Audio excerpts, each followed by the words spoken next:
प्रसन्न। बाळूमामांच्या सेवेत येणं खूप सोपं आहे, कठीण आहे ते म्हणजे या सेवेमध्ये टिकून राहणं। आपण मामांची सेवा करतो, मंदिरात जातो येतो, पण ते सर्व काही मामांच्या इच्छेने।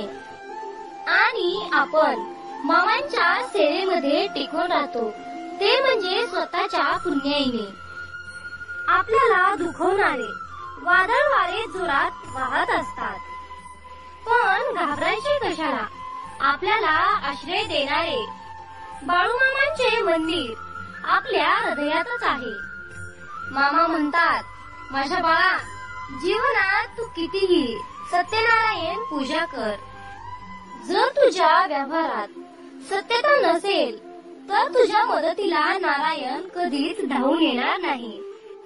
अरे बाळा, जीवनात कितीही संकटरूपी नागाने दंश करू दे, त्याच्या विषाचा तुझ्यावर कसलाही परिणाम होणार नाही, तुझ्या केसालाही धक्का लागणार नाही।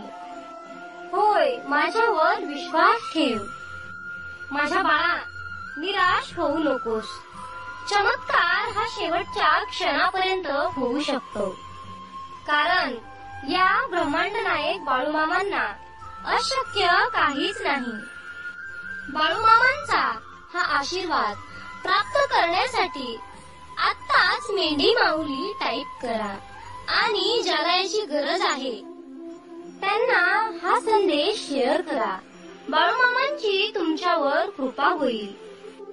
अरे माझ्या बाळा, तुझी जीवन नौका कितीही मोठ्या संकटरूपी वादळामध्ये अडकलेली असू दे, थोडा धीर धर। काही अंतरावर तुला श्री संत सद्गुरू बाळूमामा नावाचा किनारा भेटल्याशिवाय राहणार नाही। जीवनात फार गंभीर बनून जीवन जगू नका, कारण हे विश्व करोडो वर्षापासून आहे, कित्येक आले आणि कित्येक गेले। जीवनात कुणा वाचून कुणाचे काहीच थांबत नाही, जे व्हायचं आहे ते होतच राहणार आहे। या जगात आपलं काहीच नाही, त्यामुळं काहीतरी गमावल्याचे दुःख करू नका। स्वतःच्या मोठेपणाचा अहंकार बाळगू नका, सर्वांशी प्रेमाने राहा। मरण हे सत्य आहे, ते सर्वांनाच येणार आहे, पण त्याचे भान ठेवून माणसाने जीवन जगावे, जगण्यातला प्रत्येक क्षण जिवंत करून। मामा नेहमी म्हणतात, जो जन्मला आहे त्याचं मरण एक दिवस निश्चित आहे। मरण हे जीवाला नाही, तर जीव आत्मा हा अमर आहे। अरे माझ्या बाळा, जीवनात कर्माची भीती मनामध्ये ठेवून जग, कारण तुझ्या मरणानंतर तुझे चांगले कर्म आणि तू कमवलेली पुण्य हेच तुझ्या बरोबर येणार आहे। म्हणून बाळा, त्याची पदोपदी जाणीव ठेव।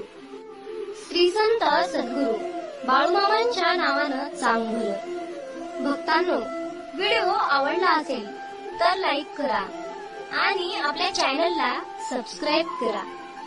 कमेंट बॉक्स मध्ये बाळूमामांच्या नावाचा जयघोष करायला विसरू नका। मग बोला बोला बाळूमामाच्या नावानं चांग भलं।